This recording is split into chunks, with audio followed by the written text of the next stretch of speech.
का ही अंश है और अविनाशी है, विनाशी भी नहीं, क्योंकि न जायते मृते व कदाचित नायं भूत्वा भविता वा न भूयः अजो नित्यं शाश्वतोऽयं पुराणो न हन्यते हन्यमाने शरीरे। गीता कहती है।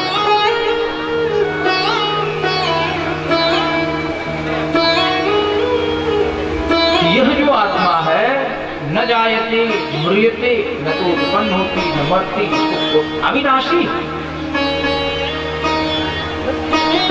नैनम गहति पावकः इत्यादि तमाम उदाहरण न चैनम क्लेदयन्त्यापो न शोषयति मारुतः नैनम छिन्दन्ति शास्त्राणि नैनम गहति पावकः। तो ये है जो जीव है ये भगवान का ही अंश है। इसमें ऐसी क्षमता है कि भगवान जैसा बन सकता है। भगवान जब जीव को स्वीकार करते हैं तो भगवान अपना स्वरूप देते हैं। भगवान नारायण के पास केवल एक विशिष्टता है कि वनमाली है भगवान। एक पहचान भगवान की वनमाला की, अन्यथा उनके जितने पार्षद होते हैं वो सब चतुर्भुज होते हैं। उनके यहाँ के नौकर चाकर जितने आर्षद पार्षद सब चतुर्भुज। आप देख के समझ नहीं पाएंगे कि इसमें विष्णु कौन है, पार्षद कौन है, उनके अनुयायी कौन है।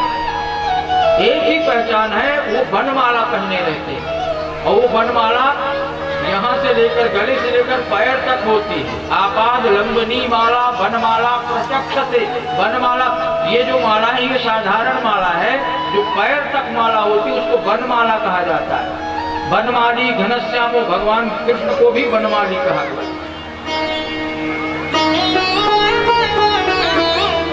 तो भगवान देखत तुम ही हो जाए। आपको यदि प्राप्त करता है तो तन्मय हो जाता है, आपमय हो जाता है, ईश्वरमय हो जाता है।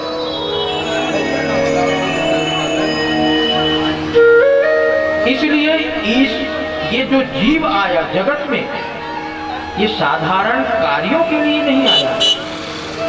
केवल इसके जीवन का लक्ष्य यह नहीं है पढ़ाई लिखाई करेगा, विवाह करेगा, पुत्र संतान उत्पन्न करेगा, कुछ धन कमाएगा और लास्ट में किसी रोग के वश में मर जाएगा।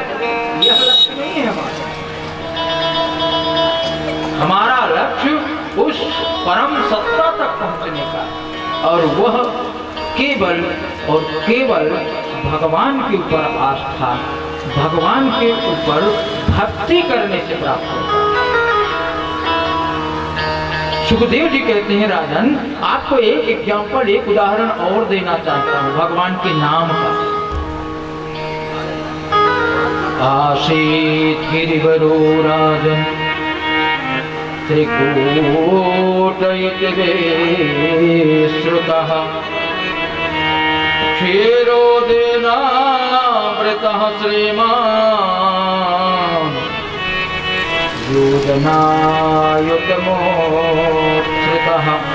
उन्होंने एक और उदाहरण के द्वारा समझाने की कोशिश किया। राजन आसीत गिरिवरो राजन त्रिकूट इति विस्तृतः।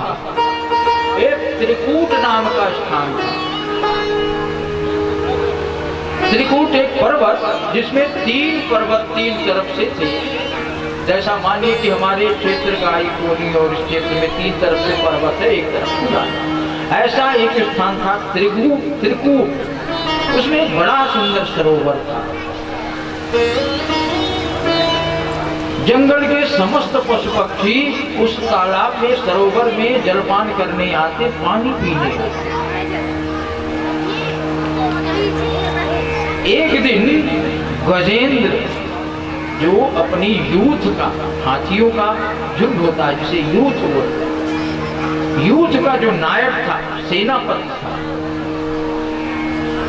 वो अपने झुंड के साथ, यूथ के साथ उस सरोवर में पानी पीने पहुंचा।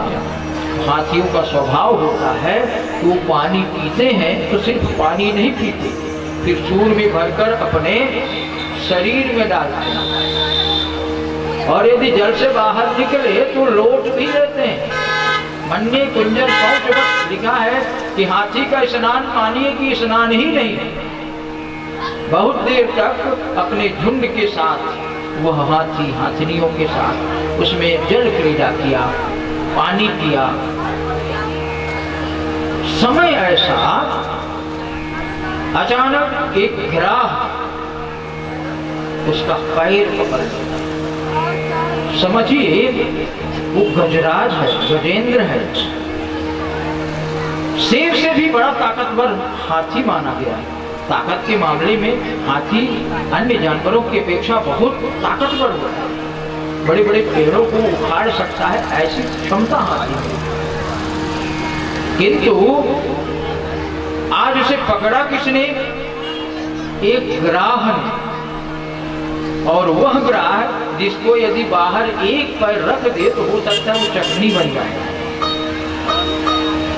किंतु विशेषता या शिक्षा क्या है कि सबको अपने अपने स्थान में ताकत होती है।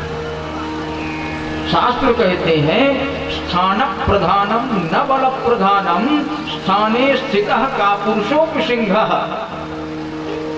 स्थान की प्रधानता